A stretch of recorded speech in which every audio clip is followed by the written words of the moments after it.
You're listening to the Nourished Child podcast, episode number 21, Family Nutrition Goals 2017.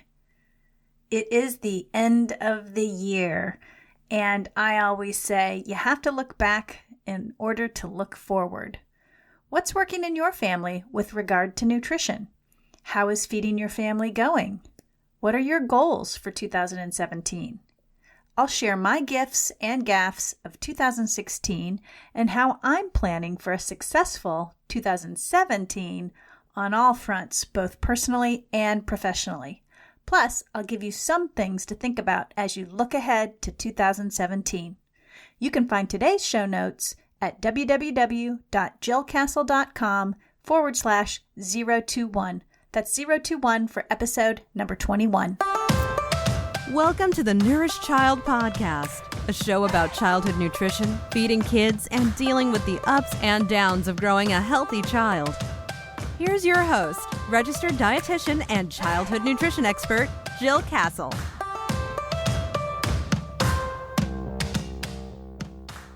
Hey you! Welcome back to the Nourished Child podcast. I'm your host, Jill Castle. If you've been here before, I'm super glad you're back.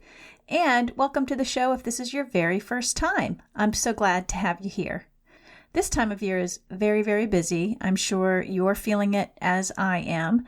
Parties, gift shopping, holiday commitments, giving, receiving. It's all very hectic, though also a highly joy-filled time. Before you know it, the new year will be rolling around and talk of resolutions will populate the internet. But before I get to that, I want to talk about my own gifts and gaffes of 2016. Now, I've written a little blog post about that, and that will be posting shortly on my blog before the end of the year. But I thought I would just highlight a few things and summarize them so you have an idea of what that's all about. And it's really just a reflection on my year.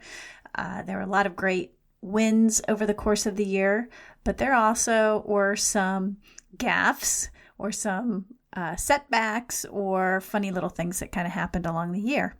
My number one gift, and I've said this before, is you.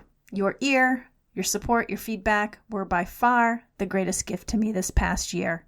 It's been my true pleasure to get to know you better and to help you be better at the job of nourishing your child and parenting around food. So again, thank you for all your feedback, ideas, and guidance. I really take it all very seriously, and I value it as well. So no gaffes from you, that's for sure. This year on my blog, Just the Right Bite, as a blogger, we all have sort of our favorite posts, the posts that we write that we think are going to just mean a lot to people and maybe get spread around the big wide world of the internet quite a bit.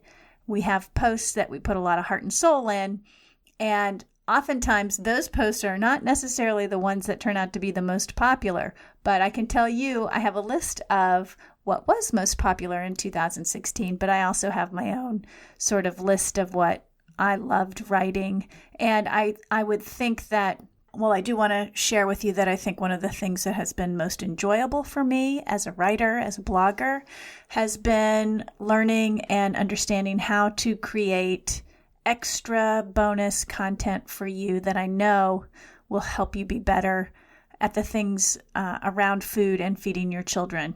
So according to Google Analytics, my top posts, and I will include these in the show note, or I'll at least include the link to this blog post so you can get to these articles if you haven't already read them. But 13 Signs Your Teen is in a Growth Spurt, that's my most popular article.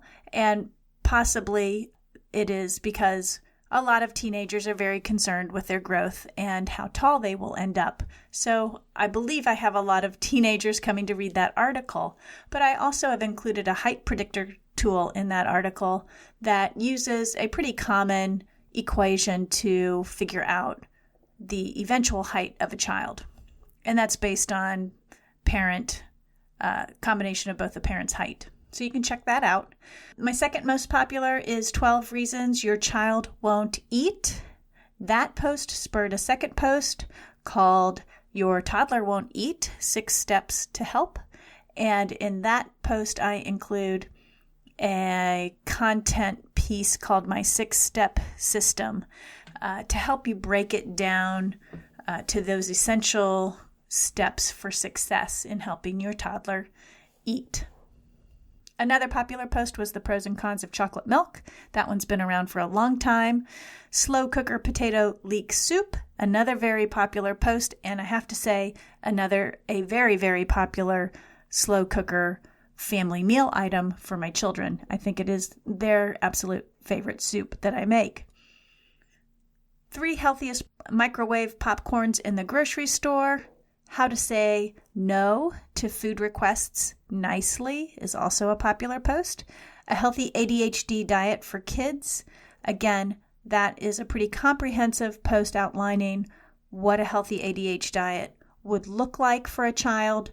And attached to that post is a cheat sheet outlining the diet and some foods that are rich in certain nutrients that can help you sort of get closer to that ideal food balance. Last, teenage weight gain, what can you do, is another popular post. Again, these are all based on Google Analytics information. They're not necessarily my favorite posts of 2016, but they certainly are the posts that are resonating with all of you. This year, I did learn a lot about blogging, and it's kind of funny to say that because I have been doing it for over 7 years. But I am a quick start girl, and sometimes I just jump in with my feet first, and I don't spend any time learning how to do certain things. Oftentimes I will just learn as I go, and this is what I did with blogging. And as a result, I spent a lot of time this year learning about keywords and SEO and linking and all these technological phrases and terms that are essential to having a successful blog. So that was probably my biggest gaffe, and yes, I am embarrassed about it, but I have forgiven myself and I've moved on. And so now I'm just trying to do better. I've picked up a lot of business tools over the course of the year to help me run my business better, communicate with my followers better, and allow me to be more efficient with my time so I can create and deliver more resources to you. So I couldn't do all of that without good business tools and a working system in place. Of course, sometimes you purchase tools that you think are going to work and they're not really ideal for you. And I would say that was probably happened with a couple of tools this year, so I will file those under gaffes. Many of you know that over the past year, I created an online teaching or training course for parents called the Kids Healthy Weight Project. And I created that out of an awareness of what I felt was needed by many parents, which was a system and a strategy and an infrastructure to help raise healthy kids who live at a healthy weight and who have a healthy relationship with food. Along the way, learning how to create this course and all the steps included and the systems that need to be in place to make it available to you was very challenging for me. And it really stretched my brain. It really stretched my brain, my thinking, my organizational skills. It put me into a frustration several times, but I kept going. And I am extremely proud of creating that course and sticking to it and not giving up. Because I really do believe in my heart of hearts, it is something that all parents can benefit from. It's organized in such a way that it really helps you get to that end result of having a food system that's mostly healthy but is balanced with foods that your kids like to eat that might not be healthy. It also teaches you a feeding strategy that is positive, that helps your child learn about food, feel good about food, and like themselves and like coming to the table. And that sounds so simple, but it's not always so simple, especially when we take a deep dive into all the negative feeding practices that parents use on a daily basis, actually. I also created some new e-guides to help parents with picky eaters try new food. And in that e-guide, I really highlighted the system that I use for my personal one-on-one clients who are extremely picky eaters. And so I pulled in a lot of those worksheets and strategies and philosophies that I see working over and over with the families that I work with professionally. I think if I look back on 2016, my biggest gaffes were probably in the area of creating online learning tools. It was just a really big stretch for me to be able to do that. I had to learn a lot on my own, and to put myself into learning mode was just a real big shift in how I conduct my day and how I work within my business. So I stretched and grew a lot this year. So that's a positive thing. But as I said, this was an area that created some gaffes along the way. Last, I would just say, there are other things that you can read about in the post that will be up at the end of the year. But I have to say, my family is probably the biggest gift that I have. My husband and children are so good to me. And my husband, John, is my biggest cheerleader and supporter. I would never have been able to do any of this without him. He's a true gift to me. And my children, some of them of which are adults now, and I don't know how that happened. I will tell you, time flies. It is a cliche, but it's also very true. You could say I've now been through all the stages of childhood as a mother, and I have.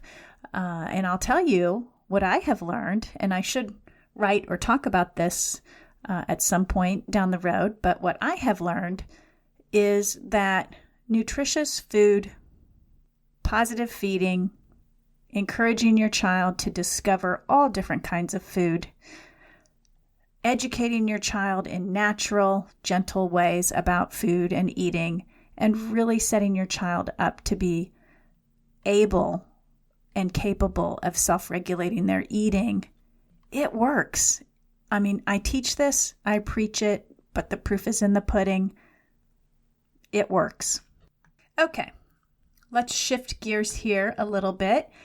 And with the new year around the corner, I know myself, at the end of the year, right before the new year, I really start to think about what I want to change, what I want to see happen, what my goals are for the following year. And I know a lot of people do resolutions. They set resolutions and hope that those will be the key to making that change they want to see. I used to set resolutions, but I find over the years that they really don't work for me very well. And I'll get into why in a second, but did you know that one of the top 10 resolutions set by Americans is to lose weight? Another one is to get fit, to get organized, to spend less money and save more money, to learn something exciting and new, and to spend more time with family. Those are kind of the top. You can look around the internet and find a top 10 list. These are pretty commonly some of the top categories of resolutions that Americans try to make every year. According to Statistic Brain, about 45% of Americans make New Year's resolutions, but only 8% achieve their resolution. It turns out the older you are, also, the less likely you are to achieve your resolution. So, for those of you listening who are getting up there, maybe a resolution isn't the way to go. To me, resolutions are just lofty ideas. I want to get in shape. I want to lose weight. I want a closer relationship with my children, my spouse, my friends. I want a more successful business. I want to travel. I want to make more money. These are lofty, but they're not specific. And I think that's the trouble with resolutions. Oftentimes, they're these lofty ideas with no execution plan. As I mentioned in the past shows last year, my word was execute. I did get a little grief from a few people about using that word because it sounded so strong and perhaps negative to some people. But in my mind, execute was map out a plan and just go through the steps, keep going through the steps and get to your goal. That is why I have really changed my resolution mindset to a goal mindset. And I really do believe it's the only reason I was able to create the things I created in 2016. That online course I mentioned for parents. I wrote 3 e-guides. I launched this podcast. I restarted my private practice.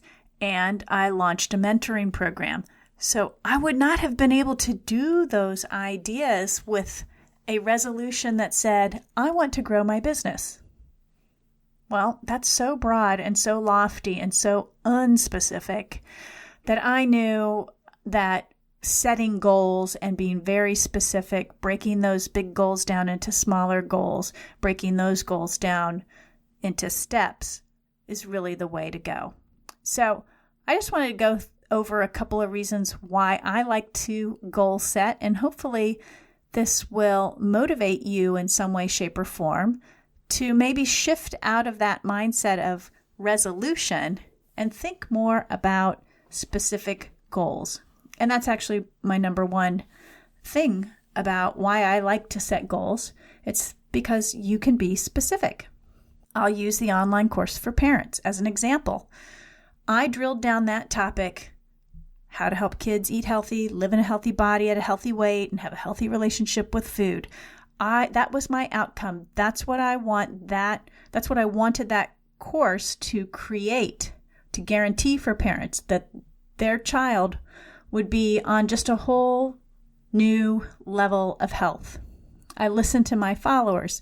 I came up with something that could transform everything they do when it comes to nutrition for their kids, from their mindset about food and nutrition, to their interactions around the table, to how they select food, how they shop, whether they meal plan or not, and even how to live a low-stress, active lifestyle.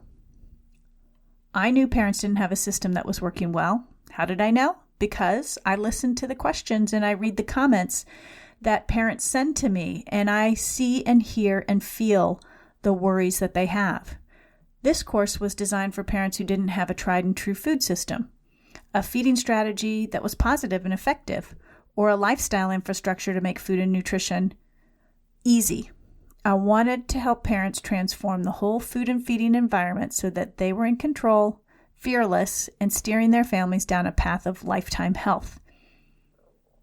I had to have that clear idea of what I wanted my course to generate before I could even get specific with the steps it was going to take me to outline the course, make the slides, record the slides, upload the slides, formulate it in a whole platform so people could access it whenever they wanted to. I had to come up with that vision of what I wanted to create for parents before I could even get specific with my goals of how I was going to execute that course. So getting specific with your goals really can help you drill down exactly how to make them come alive, or in other words, how to achieve them. So ponder these questions. How will you specifically get more fit? What will you do to make that happen? How will you specifically achieve a better relationship with loved ones? Will you set up a routine of getting together? Will you set up a date night? How will you actually go about doing that specifically? You can see how being specific with goals makes them much more real and leads you down a path of accountability. Number 2, the other thing I like about setting goals is that you can place a time frame on a goal. So I believe that a goal is never going to become a reality unless you put a time frame on it. That is, unless you put a deadline on that goal. So when will you achieve your goal? By when? For example, in my e-course example, I placed a deadline for getting that course content complete by the end and launched by the end of the first quarter. It was a deadline that was aggressive, and that made me stressed and uncomfortable and sometimes worried that I wouldn't be able to get it done. I had a lot of learning to do, as I mentioned, while I was creating the course. So some days it felt like I was taking 2 steps forward and 1 step backwards. And of course, there were times I wanted to quit. I wanted to scrap everything at a couple of points, but I was in too deep. I was too far in to turn around and go back. I had invested too much time. I had invested too much money. I could not turn away and just drop it all. And yet at the same time, I knew how painfully challenging getting that course was still going to be. Like, I was in the muck. I was deep in it. I couldn't turn back, and I knew how hard it was going to be to go forward. But having a deadline motivated me. It did. It really did. It motivated me to at least cross one little thing off the list. And that brings me to my next reason that I love goal setting. Reason number 3. You can break your goals down into baby steps. Baby steps are achievable. They are, in my mind, and should be, a no-brainer. This is my approach when I work with my clients face-to-face or virtually. We have goals. I help break those goals down into these little baby steps that are crazy easy to do. My pediatric clients, they leave me confident. They have a can-do attitude, and they look at me like I'm crazy when I ask them, "Are you sure you can do this?" And they're like, "Heck yeah, that's easy." These kiddos might have big goals to achieve, and their parents as well, but the homework or the 2 to 3 small steps that they leave with are so simple, they absolutely know they will succeed. This is how I break my own goals down into baby steps, which keep me in a can-do mindset. Even when I was in full-blown overwhelm with that online course, just being able to cross off one thing, one little step off my list within the course of a day, it made me feel like I got something done. It made me feel accomplished. Feeding kids can be the same way. There's no getting out of it. You have to do it every single day. But man, oh man, sometimes I tell you there is no joy. There's all kinds of headaches. It can be mundane. And if you don't have a system, routine, and approach, it can certainly feel like an insurmountable task, an impossibility. But step-by-step system for food selection, meal planning, cooking can take the mental overwhelm out of the equation. And having go-to strategies for dealing with challenging food situations can help tamp down frustration. Getting yourself into a systematic way of nourishing your family can eliminate the worry, frustration, and guilt about how food and feeding go down in your home. Again, as I mentioned before, that's why I created that course. Breaking your goals, whatever they are, maybe it's to feed your family better. Maybe it's to get fit in the new year. Breaking those goals down into actionable steps. Baby steps will get you closer to achieving them. So, for example, you want to feed your family better. How do you specifically do that? How can you break that down into small steps? Maybe you need to learn how to cook. Maybe you need a planning system for planning your meals. Maybe you need a routine for shopping. Maybe you need to post all your meal plans for the week to minimize the complaints from the kids. There's so many little baby steps along the way that can really help you meet and match that big goal that you have for yourself. So what are the steps that you need to take to make your goals a reality? Do you need to learn more? Do you need to block out time each day or each week? Do you need to make an investment in yourself? Do you need to figure out what steps are essential to take in order to reach your goals? Number 4, or the 4th reason I like to set goals, you can write them down. A gift to myself this year is the Daily Greatness Business Planner. I just discovered this. I'm not an affiliate. I have no connections to the company. I just discovered this little planner, and I am using it to plan out 2017. I've never used a planner before, but I decided that this is the year to make the transition away from the piles and piles of paper on my desk to a more streamlined, organized, all-in-one planner. So I did some research and I found the Daily Greatness Business Planner. I thought it best represented what I needed in my business, but it also has room for my personal life goals as well.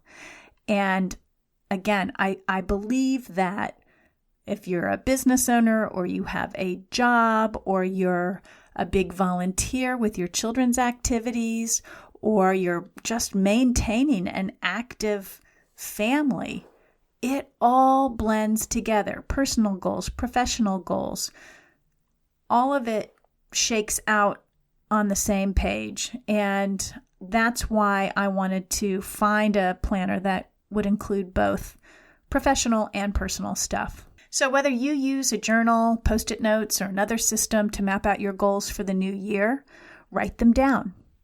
Writing those goals down is one of the most important steps to accomplishing them. Research informs us that written goals are more likely to be accomplished over the ones that live in our heads. The other thing is to have those written goals visible as a daily reminder. So I have a mirror in my closet. I take Post-it notes sometimes. If there's something I really want to make sure I'm focusing on for the week, might be gratitude, it might be staying calm and even, it might be making sure that I'm up and have breakfast ready for the kids every day and lunches every day, whatever I'm focusing on. Sometimes I will take a Post-it note and just write it down and put it right on my mirror because I will see it every day and it's that daily reminder. So writing down your goals is extremely helpful. The 5th reason I like to goal set is that you can really assess why the goal you have outlined is your goal. So if you followed me on my blog for some time or you're just getting to know me now on the podcast, I'm a big believer in the why behind childhood nutrition. Why kids eat the way they do, why they behave the way they do around food, why they are hungry all the time, why they sneak food, why they are picky, why they are good at self-regulation. I've always felt that if you could understand the why behind behavior, actions, and desires, then more empathy and compassion can come into play from the parent, and smarter interactions and choices would ultimately happen. In all the things I've created over the past year, Try New Food, my ebook to help kids taste, eat, and like new food, even if they're picky, or the Kids Healthy Weight Project workbook, a printable workbook companion to the online course. My why was infused into the project, and it's what kept me motivated to meet my deadlines and get it done. Now, it helps that I'm a completer. It's always been important to me to finish what I start, and I'm sure that was ingrained from my childhood. But for me, there's a certain pride in finishing something. Not only that, each time I tap into my why and stay the course, I build more confidence, and that ignites my excitement to keep moving forward. So I believe that with any goal you have for the new year, you must understand your why behind that goal. And it goes without saying, your goals obviously need to really matter to you. So if it really matters to you that you raise a healthy eater or a child with a healthy relationship with food, ask yourself why. Why is that important to you? Maybe it's because you weren't a healthy eater as a child, and you've been paying the price ever since. Or maybe you dieted or struggled with an eating disorder or your own weight as a child, and you don't want your child to have the same experience. Tap into that why behind your goals, and that will help you stay motivated to keep going and achieve them. The last reason I like to goal set is number 6, and that's that you yourself can check in on yourself and ask, am I making progress? How will you know you achieved your goals for the new year? Many people think and write down their goals, as I mentioned before, but they don't have a measurable way to assess themselves. So for me, this year, I plan to create 2 more online courses. P.S. You already told me which ones you wanted in that survey I gave you back in November. So how will I know they are done? They'll be on my website, available for purchase. That's how. So if you have goals around having your family eat healthier, maybe your outcome will be more family meals at home, or a routine that you're following for shopping and cooking, or perhaps more structure built into your feeding environment at home. If you have goals of bringing more activity amongst your family, maybe you will set up a monthly schedule of family activities and document them with photos. Or maybe you will sign your child up for a new sport or activity in the new year. It's really hard to measure the success of your goals unless you measure the success of your goals.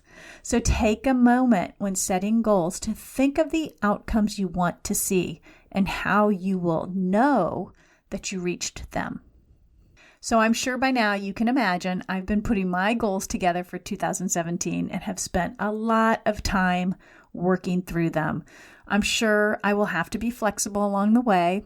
I'm aiming high, pushing myself a bit, which I'm sure will feel uncomfortable at times, but that's okay. They say the best growth happens when you're uncomfortable, stretched, but not too much so. As the new year rolls around, if you have nutrition goals for your family and need help in that area, I have a few new products available now. A light version of the Kids Healthy Weight Project. I consider this the minivan of the Kids Healthy Weight Project series of courses. It's the workhorse, the course with the necessities to grow a healthy child with a healthy weight and a healthy relationship with food. You could call it the nuts and bolts without all the bells and whistles. As such, it is priced to reflect that. You will get the main modules of the course, Module 1 through 4, plus the troubleshooting component and all the PDF downloads that go with the modules. Same deal. Online course, 24/7, lifetime access. I also created the Kids Healthy Weight Project Workbook. It's a 130-page workbook with worksheets, checklists, and plans to help you navigate your food system, feeding strategy, and lifestyle infrastructure. It is modeled after the online course, but at a fraction of the cost. You can get that on my website, jillcastle.com/books authored by Jill Castle. Try new food, how to help the new eater, picky eater, and extreme picky eater taste, eat, and like new food. This e-guide showcases my step-by-step system for helping all eaters experience new foods in a positive light, from common tactics which can be negative and make the problem worse, to methodically introducing and tracking new food exposure and intake. This e-guide helps parents keep new food introduction positive and productive. I include my handouts used with my own clients, including a new food tracker, the learning plate, a select your own lunch planner, a new food incentivizer, and more.